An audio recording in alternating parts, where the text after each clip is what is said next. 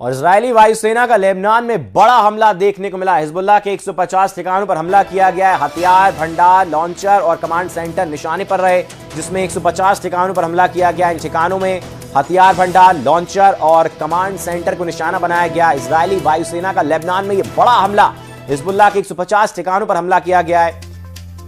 हथियार भंडार, लॉन्चर और कमांड सेंटर निशाने पर रहे।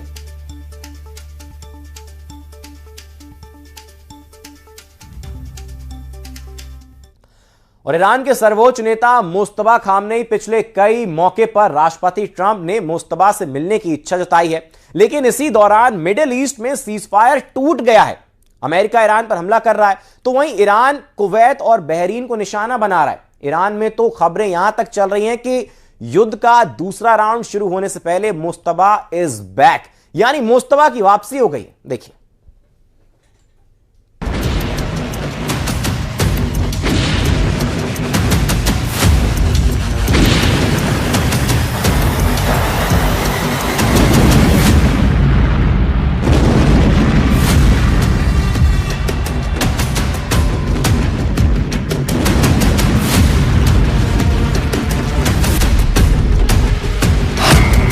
कुवैत बहरीन पर ईरानी हमले, ईरानी अड्डों पर अमेरिकी स्ट्राइक।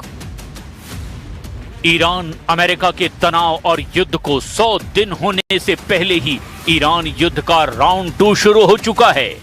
ईरान ने कुवैत और बहरीन में अमेरिकी ठिकानों पर जबरदस्त बैलिस्टिक मिसाइलों और ड्रोन से हमले कर दिए हैं।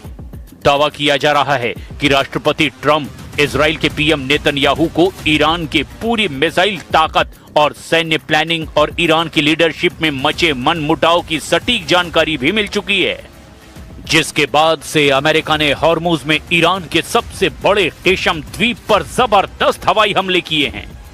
दावा किया जा रहा है कि अमेरिका के इस हमले में ईरान के रडार और एयर डिफेंस सिस्टम को जबरदस्त नुकसान पहुंचा है।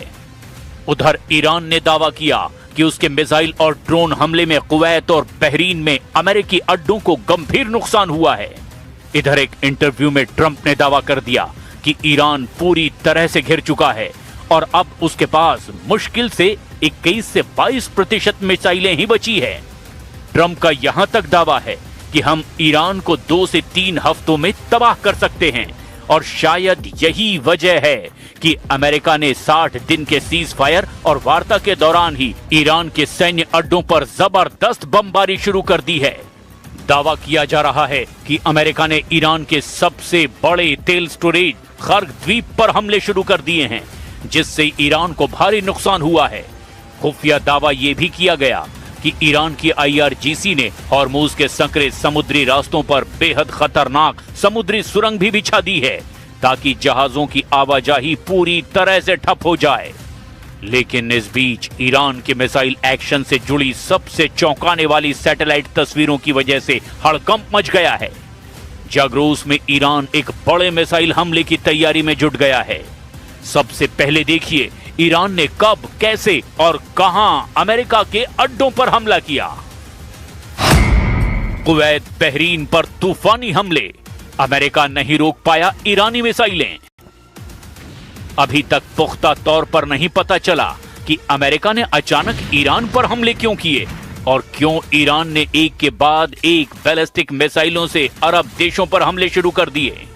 ईरान ने ये मिसाइल हमले हॉर्मूज के मिसाइल अड्डों, पश्चिमी ईरान, उत्तर ईरान और उत्तर पश्चिम ईरान के मिसाइल अड्डों से किए हैं, ऐसे दावे किए जा रहे हैं। इस वक्त सबसे ज्यादा हैरान करने वाली खबर यह भी है कि 100 घंटे के अंदर ईरान ने कुवैत और बहरीन पर दूसरी बार बेहद तेज और तीखा मिसाइल हमला कर दिया है। दावा किया जा रहा है कि अमेरिका ने जिस तरह से ईरानी अड्डों पर हमला किया उसके पीछे की सबसे बड़ी वजह है अमेरिका अब ईरान के नए हमलों और मिसाइल लोकेशन को ट्रेस करने की कोशिश में जुटा है ताकि ईरान को 2 से 3 हफ्तों की जंग में पूरी तरह से हरा दिया जाए। अमेरिका ने कहा कि उसकी सेना ने गोरूक और केशम आइलैंड पर ईरानी रडार साइट्स पर हमला किया। अमेरिकी सेंट्रल कमांड यानी सेंटकॉम के मुताबिक पहले हॉर्मूज में ईरान के 4 अटैक ड्रोन मार गिराए गए, फिर आगे के हमले रोकने के लिए रडार साइट्स को निशाना बनाया गया। इसके जवाब में ईरान की रिवोल्यूशनरी गार्ड्स यानी कि IRGC ने कहा उसने स्ट्रीट ऑफ हॉर्मूज के पास दुश्मन के ठिकानों पर मिसाइल से हमला किया। वहीं सेंटकॉम के मुताबिक ईरान ने कुवैत और बहरीन की ओर 7 बैलिस्टिक मिसाइलें दागी, जिसमें 6 को हवा में ही रोक दिया गया जबकि 7वीं अपने टारगेट तक नहीं पहुंच सकी। हवाई रक्षा प्रणालियों में 7 में से 6 ईरानी मिसाइलों को हवा में ही मार गिराया गया। बहरीन के गृह मंत्रालय ने तड़के 4:15 पर देशव्यापी सायरन बजाकर नागरिकों को सुरक्षित जगहों पर जाने को कहा। अमेरिकी वायुसेना ने स्ट्रेटेजिक जलमार्ग स्ट्रीट ऑफ हॉर्मूज के पास ईरानी तटीय निगरानी रडार ठिकानों पर बमबारी की है। इस बीच अमेरिकी राष्ट्रपति डोनाल्ड ट्रंप ने कहा अमेरिकी हमलों के बाद ईरान की मिसाइल क्षमता काफी कमजोर हो गई है और उसके पास सिर्फ 21 से 22% मिसाइलें ही बची है। हालांकि न्यूयॉर्क टाइम्स की रिपोर्ट के मुताबिक अमेरिकी खुफिया एजेंसियां मान रही है कि ईरान ने अपनी 33 में से 30 मिसाइल साइट्स फिर से चालू कर ली है और उसके पास अब भी करीब 70% मिसाइल भंडार मौजूद है। बहरीन ने कहा कि सभी मिसाइलों को सफलतापूर्वक इंटरसेप्ट कर लिया गया और इसके लिए उसने अपनी और कुवैत की सेनाओं की सतर्कता की तारीफ की। बहरीन ने ईरान से तुरंत हमले रोकने, हॉर्मूज को पूरी तरह से खोलने और समुद्री बारूदी सुरंगों की जानकारी देने और फंसे हुए 20,000 से ज्यादा नाविकों को सुरक्षित निकालने की मांग की है।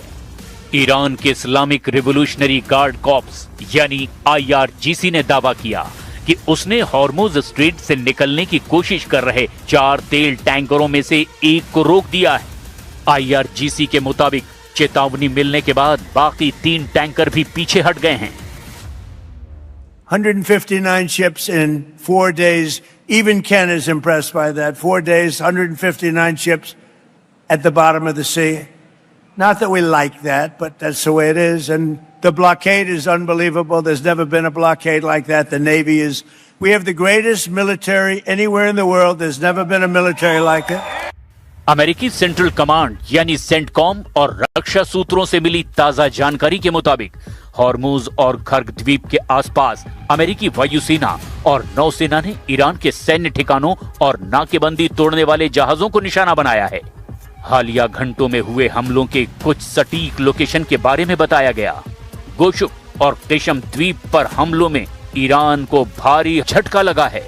अमेरिकी सेंट्रल कमांड यानी कि सेंटकॉम के आधिकारिक बयान के मुताबिक ईरान के द्वारा हॉर्मूज की तरफ बढ़ रहे कमर्शियल जहाजों पर दागे गए 4 आत्मघाती ड्रोन्स को अमेरिका की सेना ने हवा में ही मार गिराया।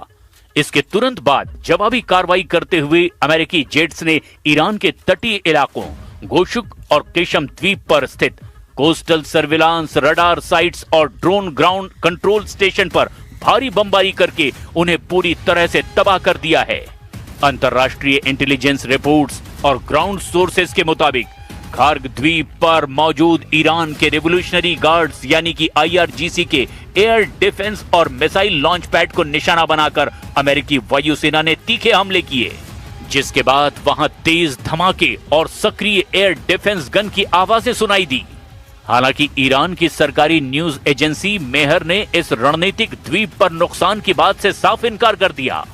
अमेरिकी समुद्री नाकेबंदी के तहत खार्ग द्वीप के तेल टर्मिनल की तरफ बढ़ रहे बोत्सवाना के झंडे वाले एक commercial oil tanker MT Lexi को अमेरिकी सैन्य विमान ने निशाना बनाया। 24 घंटे तक दी गई चेतावनी को नजरअंदाज करने के बाद अमेरिकी एयरक्राफ्ट ने इस जहाज के इंजन रूम पर सीधे हेलफायर मिसाइल दागकर इसे खार्ग द्वीप पहुंचने से पहले ही समंदर के बीच में बर्बाद कर दिया। अमेरिकी रक्षा मंत्रालय का कहना है कि ये सभी कार्रवाइयां खाड़ी क्षेत्र में अंतर्राष्ट्रीय शिपिंग लेन की सुरक्षा सुनिश्चित करने और ईरान के द्वारा किए जा रहे मिसाइल और ड्रोन खतरों को बेअसर करने के लिए आत्मरक्षा में की गई है।